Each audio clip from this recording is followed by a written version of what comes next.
Alejandro Ruiz, muy buenos días, bienvenido. Buenos días, Ernesto. Buenos días a la audiencia de Rompeviento y de Momento. Gracias, gracias. Pues una pregunta que colocas, que es el encabezado de la nota y que bien vale la pena. Si yo no estoy, ¿quién te buscará? Usted le puede añadir 10 de mayo, dos puntos, si yo no estoy, ¿quién te buscará? Y se refiere a este trabajo, a este seguimiento que hizo Alejandro Ruiz, ahora que fue el 10 de mayo, y todas estas madres que salen no a celebrar, sino a protestar. Madres que finalmente los 10 de mayo pasaron a convertirse más en una pesadilla que en una celebración. Madres que buscan a sus hijas y a sus hijos que están y siguen desaparecidas o desaparecidos. Alejandro Ruiz, ¿qué te encontraste en esta marcha? Pues como lo comentas, fue la 11ª Marcha por la Dignidad Nacional, un ejercicio que las madres buscadoras de todo el país hacen año con año, el 10 de mayo, como una serie o una especie de antifestejo, digamos, o un ejercicio para la memoria, para no olvidar justamente de que en este país hay casi, perdón, 100,000 personas desaparecidas y 54,000 cuerpos sin identificar. Es un ejercicio que se convoca a nivel nacional, donde distintos colectivos de búsqueda de todo el país acuden a la capital, aquí en la Ciudad de México, para marchar, para expresar su inconformidad, no solamente con el gobierno actual, sino con todas las administraciones que han negado sistemáticamente la desaparición forzada en México, ¿no? Cabe resaltar que también la marcha está acompañada por la Caravana de Madres Centroamericanas, otro ejercicio, digamos, de colectivos de Centroamérica y México, que año con año también acuden al país a realizar búsqueda de personas desaparecidas, personas migrantes desaparecidas, que lamentablemente en su tránsito por México o porque vinieron a trabajar a nuestro país, pues se enfrentan a este fenómeno generalizado que nos trastoca a todas y a todos en la vida cotidiana. Gracias, gracias, Alejandro. Alejandro, hay una entrevista, un caso ahí que me gustaría que pudieras comentarlo, porque son esas historias de las que uno pues poco sabe, y me refiero a el crimen autorizado. Carlos Aurelio Ramírez Moreno, este sacerdote originario de Michoacán, y que pues como bien señalas, pues un personaje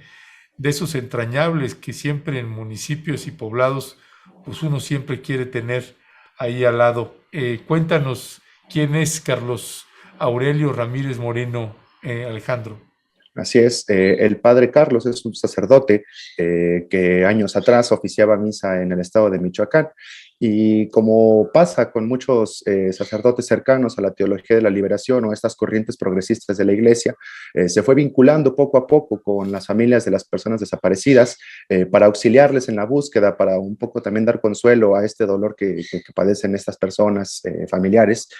Y bueno, su historia de él es muy particular, un tanto desgarradora, ya que de pasar de ser acompañante pasó a ser víctima, ¿no? Víctima indirecta, pues su sobrina desapareció en Michoacán y meses después de que se levante el reporte es encontrada asesinada. Es un caso muy emblemático, pues, el del sacerdote Carlos, y que refleja también esta crisis que está pasando en el país, ¿no? Algunas de las consignas, por ejemplo, que comentaban el día de ayer en la marcha, fue que justamente la desaparición es la antesala del feminicidio, ¿no? Vemos, pues, que es un problema que no está desligado de los otros fenómenos de criminalidad que atraviesa el país, sino que es parte de una trama compleja, como también se señala en esta parte, digamos, de la crónica que publicamos hoy en pie de página, donde el obispo Raúl Vera, justamente en el meeting que se realiza en el Ángel de la Independencia por esta marcha, señala, pues, de que la desaparición forzada es parte de una estrategia del Estado, el Estado entendiéndolo como una relación social, el Estado entendiéndolo como no solamente los aparatos gubernamentales, sino también los poderes económicos, los poderes fácticos, que operan en el territorio nacional Y es una estrategia, pues, para desmantelar o desmovilizar a la población y también para dejar pasar ciertas reformas o ciertos proyectos económicos o políticos que tienden a la desestructuración de los derechos sociales en el país, pero también de las libertades democráticas. El padre Aurelio, como lo comentas y como viene señalado en digamos, en esta cabeza de descanso en la crónica, él enfatiza, pues, de que no es el crimen organizado como es la narrativa que digamos, a veces también nosotros estudiamos y analizamos, sino que es el crimen autorizado. ¿Autorizado por qué? Porque se opera con total impunidad, porque no hay hasta la fecha una política efectiva para atender los casos de desaparición y la criminalidad en el país, y porque vemos que las intenciones de desestabilizar los procesos democráticos en México siguen latentes y por eso estas estrategias siguen operando con total impunidad. Ya, ¿ha cambiado algo, Alejandro, quienes trabajamos este tipo de casos y damos seguimiento a la búsqueda que hacen las distintas colectivas y colectivos? ¿Cuál es el mensaje al presidente Andrés Manuel López Obrador y cuál es la percepción que pues están teniendo las y los colectivos sobre lo que se está haciendo? Porque siempre estamos en esa disyuntiva, Alejandro, o sea,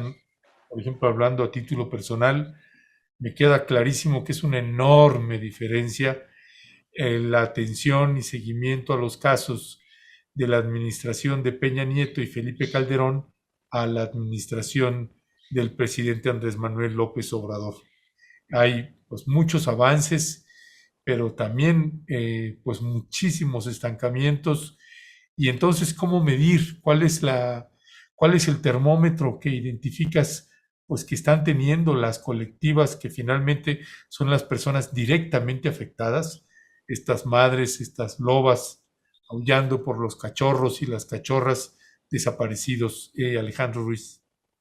Claro, como lo comentas, esencialmente sí hay una diferencia entre las administraciones pasadas y esta, y creo que se ve reflejada justamente en que han salido a la luz todos estos casos en el país, de que las brigadas de búsqueda, digamos, hay una política sistemática de atención. Pues lo que denuncian las madres, lo que denunciaron ayer, y ayer fue muy triste escuchar estos testimonios y esto que pasó durante la mañanera, ahorita un poquito retomamos esa parte, es de que el Estado no está atendiendo directamente o como debería a las colectivas y los colectivos de búsqueda, ¿no? Un ejemplo de esto, retomando esto que comentaba hace un momento, es lo que pasó el día de ayer durante la mañanera, ¿no? Digamos, mientras estaba aconteciendo la conferencia matutina del presidente López Obrador, afuera de Palacio Nacional estaban las madres queriendo entregar una carta al presidente para que sostuviera una reunión con ellas justamente para perfeccionar estos mecanismos que están actualmente operando en el país, ¿no? Particularmente aquellos que tienen que ver con la Ley General de Desaparición Forzada, pero también con la creación o con la sistematización de un banco de datos genéticos que permita avanzar en la búsqueda efectiva de estas personas desaparecidas. Sin embargo, mientras sonaban las mañanitas dentro de Palacio Nacional, con este grupo de Son Jarocho que tocó muy bien, afuera no las recibieron, ¿no? El presidente no salió a recibirlas, pues sí salió el secretario de Gobernación, Adán Augusto, también salió Encinas, también salió la comisionada Nacional de Búsqueda, pero las madres pedían específicamente que saliera el presidente a recibirlas. Y creo que eso es un reflejo de que si bien las cosas han cambiado y han mejorado, o bueno, no sé si mejorado, pero han cambiado un poco la forma en atención a las víctimas y las formas en que se están realizando estas diligencias de búsqueda, aún hay una especie de velo institucional para, digamos, no reconocer este tipo de trabajos, ¿no? Y a lo mejor a nivel federal, no, digamos, puede ser una excepción ciertas prácticas que tienen las instituciones, pero en los estados las condiciones siguen igual, ¿no? Vemos comisiones estatales de búsqueda que niegan el acceso a las carpetas de investigación, que niegan justamente que haya desaparición en los estados o en las entidades federativas. Un caso emblemático, pues bueno, es Jalisco con lo que está pasando allá, pero también la Ciudad de México con el gobierno de Claudia Sheinbaum con esto que pasó en la glorieta de los desaparecidos, que un día antes las madres habían puesto en las fichas de búsqueda y los nombres y los rostros de sus familiares desaparecidos, y el gobierno, pues bueno, de la ciudad los quitó, ¿no? Y hoy, de hecho, amaneció rodeado con vallas, bueno, sí, con vallas, este antimonumento que antes era la glorieta de La Palma, ¿no? Entonces vemos que hay sistemáticamente algo en los estados que está aconteciendo que no permite que estos gobiernos reconozcan también su responsabilidad responsabilidad, y reconocer la responsabilidad es un primer paso para poder avanzar en la búsqueda de las personas. No es nada más echar culpas al aire, no es nada más estar diciendo o señalando responsables, sino más bien es atender directamente las acciones que se tienen que hacer institucionalmente para poder garantizar que estas personas sean encontradas con vida o sin vida, pero que sean encontradas, pues, porque la desaparición también conlleva este fenómeno de que no puedes cerrar un duelo, no puedes, no puedes acceder a la justicia y a la verdad porque no sabes realmente qué es lo que pasó con tu familiar, no sabes realmente qué es lo que pasó con la persona que tanto quieres y que estás buscando. Sí, hay pues varias madres y varios colectivos y colectivas han estado planteando esto. Nosotros también, que consideramos que pues después de 3 años hace falta otra vez un encuentro con el presidente Andrés Manuel López Obrador de manera directa. Las colectivas, los colectivos que puedan acordar un encuentro con el presidente, que pues él pueda disponer de todo el día, porque nos parece que es un tema esencial, tendría que ser también uno de los temas prioritarios que se pueda reflejar tanto en la operación como en el financiamiento asignado a las instancias que se encargan de dar no solamente investigación o búsqueda, sino también acompañamiento, porque créame, en estos casos de la desaparición, el acompañamiento a las familias pues se vuelve en algo fundamental y muy, muy importante. Déjame cerrar, Alejandro, preguntándote nada más si pudieras abordar sobre este tema de la glorieta, de lo que era la glorieta de La Palma y de lo que, bueno, pues se ha anunciado que ahora será la glorieta de la Huehuete, pero que hay una propuesta por parte de las colectivas y los colectivos de que sea el antimonumento por los desaparecidos. ¿Qué es lo que ha pasado ahí? Y la respuesta de la jefa de gobierno, Claudia Sheinbaum, que he escuchado también ya muchos reclamos. Claro, pues bueno, retomando un poco lo que pasó, el día de antier, el 9 de mayo, las familias de las personas desaparecidas llegan a este lugar donde estaba antes La Palma, que retiraron el gobierno de la Ciudad de México, comienzan a instalar carteles, fichas de búsqueda para justamente recordar a la población en la ciudad más grande de México que existen desaparecidos en todo el país y que deben de atenderse, ¿no? Es una especie de ejercicio de memoria. Lo que pasó posteriormente es de que llega el gobierno capitalino, retira estas figuras, esos afiches, estas fichas de búsqueda y bueno, digamos, las madres obviamente reaccionan con enojo, con molestia y al siguiente día, el 10 de mayo, también vuelven de nuevo. De hecho, parte de la marcha se detuvo un momento allí en la glorieta de La Palma para volver a instalar también estas fichas de búsqueda y estos rostros de las personas desaparecidas. La marcha continuó, en ese momento no hubo una respuesta, digamos, ni a favor ni en contra por parte del gobierno capitalino, pero por la noche del día de ayer o la madrugada del día de hoy, como se quiera analizar, se quitan de nuevo estos afiches, estas cosas, y se cerca el lugar con vallas, ¿no? Una cosa que dijo la jefa de gobierno, Claudia Sheinbaum, es que justamente había un acuerdo de una consulta para que ese lugar no fuera un antimonumento, sino más bien que se convirtiera en la glorieta, como ya comentas, de la Huehuete, ¿no?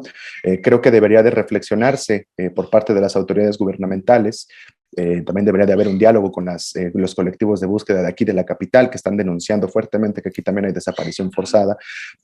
Debería de dialogarse justamente que haya un espacio para que se pueda expresar esta memoria y que pueda concientizar a la población, ¿no? La función de los antimonumentos, no como los que hizo el Partido Acción Nacional, sino los que realmente vienen por parte de las víctimas y que vienen por parte de quienes se han visto afectados y afectadas, es justamente recordarle a la población que aunque digamos, queramos creer que este es un país perfecto, la verdad es que tiene muchas fallas, muchas carencias y que se reflejan en fenómenos como las masacres, las matanzas, la memoria, pero también en la desaparición forzada y en otras cosas que deben de atenderse urgentemente, no solamente por el gobierno capitalino, sino por todas las instancias de los 3 niveles, federal, estatal y de los estados y los municipios, ¿no? En ese sentido,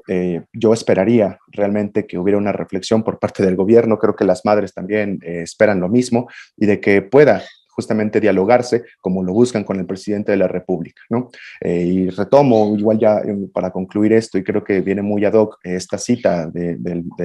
padre Raúl Vera, donde comenta pues de que sí se está combatiendo la corrupción, pero para combatir la corrupción en sus más altos niveles debería también de atenderse la justicia hacia las víctimas directas e indirectas, y también atenderse la búsqueda para poder erradicar este problema de raíz que tanto ha afectado a nuestra sociedad. Ya, pues Alejandro Ruiz, te queremos agradecer que nos hayas tomado la llamada aquí en este espacio noticioso de Momentum, de esta alianza que tenemos Pie de Página y Rompeviento TV. Seguimos en comunicación, Alejandro, te mandamos un fuerte y fraterno abrazo. Muchas gracias, Ernesto, a la audiencia, y que pasen muy buen día. Hasta luego. Gracias.